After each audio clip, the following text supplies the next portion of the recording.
Run সংখ্যা 37। Out of the of stamp করে দিয়েছেন ইনসাইড আউট অভিজিৎ বেরা।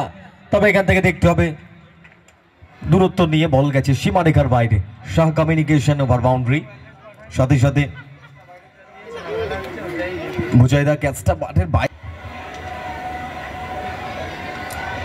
এবং সেখান থেকে শুভঙ্কর সাহা, তার জন্য একটা স্লপি বল এবং সেটা তিনিও জানেন, পত্রপাঠ সেটা ঠিকানা লেখা মাঠের বাইরে। বল 36 রান। শুভঙ্কর টাইমিং কতটা হচ্ছে সেটা দেখার। তবে অনিক রয় বলের পেছনে দৌড়চ্ছেন, ওয়ান বাউন্স এবং সেট টু দ্য ফিল্ডের জাস্ট একটা রান। Miss timing. তবে এখান থেকে উচ্চতা রয়েছে, ক্যাচ যাবে উইকেট রক্ষকের হাতে এবং যে জায়গা থেকে রাজ পাসওয়ান কমপ্লিট হবে তার ইনিংস, নতমস্তকে ফেরত যেতে হবে ডাগ আউটে। তবে এখান থেকে কাজের কাজ।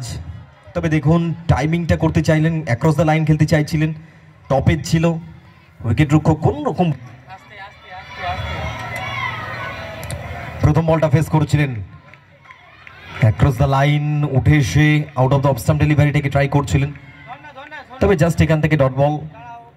অন্তত প্রথম বলে 6 কনসিড পরে মানিক খান, ভালো কামব্যাক তার জন্য। First ball 6, then single, wicket and dot. সব মিলিয়ে রান সংখ্যা এখনো পর্যন্ত 50। 14 বল থেকে 35। এখনো কিন্তু স্কোরবোর্ডে সংযোগ করতে হবে কালনা রকার্স তাদেরকে।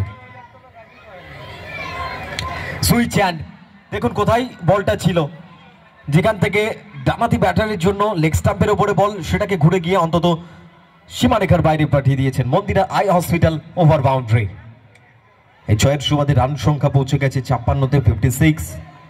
এখনো প্রয়োজন 29 রানের। জায়গা থেকে বলটাকে অন্তত টেনে নিয়ে এসেছিলেন।